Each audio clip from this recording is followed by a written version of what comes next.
দুর্নীতির শিরোমণি সাবেক DMP commissioner Asaduzzaman মিয়ার নারী লিপসা ধ্বংস করেছে পুলিশের নৈতিক মান।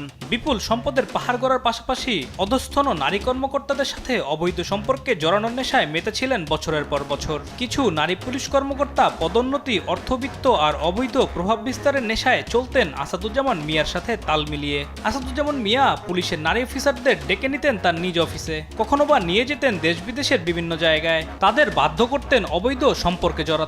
ডিএমপি কমিশনারের মতো গুরুত্বপূর্ণ পদে বসে বছরের পর বছর করে গেছেন এমন অনেক অপকর্ম, যার সুস্পষ্ট প্রমাণ মিলেছে বেশ কয়েকটি টেলিফোন আলাপে।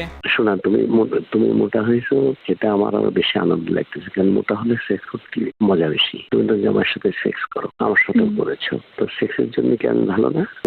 এখন সেক্স আমার মাথার উপর উঠে গেছে একেবারে, এমন সেক্স ফিল করতে যে আমি কাঁপছি। কিন্তু একটু ওয়েট করো, আমি আসছি। তদন্তে বেরিয়ে আসে আসাদুজ্জামান মিয়ার নানা রকম কেলেঙ্কারির ঘটনা। শুধু দুর্নীতি ও অবৈধ সম্পদ গড়েই ক্ষান্ত হননি তিনি, সরকারের চাটুকারিতা করে বাগিয়ে নেন ঢাকা মেট্রোপলিটন পুলিশের কমিশনারের মতো গুরুত্বপূর্ণ পদ। সেই পদের অপব্যবহার করেই চালিয়েছেন নানা অপকর্ম। এখানে তোমার কথা বলার সুযোগ আছে, মাননীয় প্রধানমন্ত্রীর সাথে কোন সরকারি কর্মকর্তা এই আওয়ামী লীগের 10 বছরে এই বিরল সম্মান পায় না, যেটা মাননীয় প্রধানমন্ত্রী জাতির পিতার কন্যা উনি আমাকে দিয়েছেন। দেশ টিভির হাতে আসা কল রেকর্ড বলছে, ডিএমপি কমিশনার থাকাকালে তার অফিসে ডাকা হতো পুলিশের নারী কর্মকর্তাদের, দেওয়া হতো শারীরিক সম্পর্কের প্রস্তাব। আমি ভয়ে ফোন দিই না, কারণ তোমার হাজবেন্ড কখন থাকে, আবার বলবো কে ফোন দিছে। আমি শোনা, আমি তোমার বিশ্বাস করো, আমি তোমার সাথে সেক্স করার জন্য ক্রেজি হয়ে আছি। হ্যাঁ শোনা, অনেক ক্রেজি হয়ে আছি তোমার সাথে সেক্স করার, তোমাকে আদর করার জন্য ক্রেজি হয়ে আছি অনেক। তুমি অফিসে আসলে তো কোনো ক্ষতি নাই, কারণ এখন সে কোনো অর্ডার লিটার তার নেই। আমাকে কেউ চিনেও না, তুমি বিলিভ করবা, আমাকে কেউ চিনে না। আমি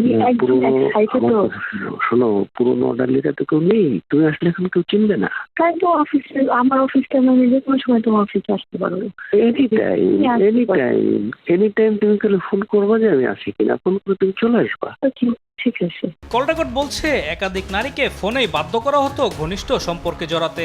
আওয়ামী লীগ সরকারের শাসনামলে পুলিশ প্রশাসনে হয়েছে নানা রকম দুর্নীতি। এসব দুর্নীতির পেছনে রয়েছে অনেক রাঘব বোয়াল, যারা ছিল এতদিন ধরাছোঁয়ার বাইরে। স্বৈরাচার হাসিনার পতনের পর সেসব পুলিশ কর্মকর্তা দুর্নীতি একের পর এক বেরিয়ে আসছে। তার মধ্যে অন্যতম ডিএমপির সাবেক কমিশনার আসাদুজ্জামান মিয়া।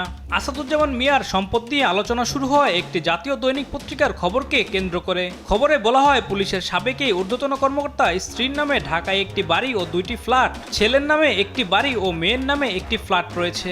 এছাড়া ঢাকা, গাজীপুর ও নারায়ণগঞ্জে তার স্ত্রী ও সন্তানদের নামে রয়েছে 67 শতক জমি। এই 3 জেলায় তার পরিবারের সদস্যদের নামে রয়েছে আরও 166 শতক জমি। বিপুল সম্পদের তথ্য ও নারী কেলেঙ্কারির সংবাদ প্রকাশের আগেই দেশ ছেড়েছেন ডিএমপির সাবেক কমিশনার আসাদুজ্জামান মিয়া। আলিমুজ্জামান সাফওয়ান, দেশ টিভি, ঢাকা।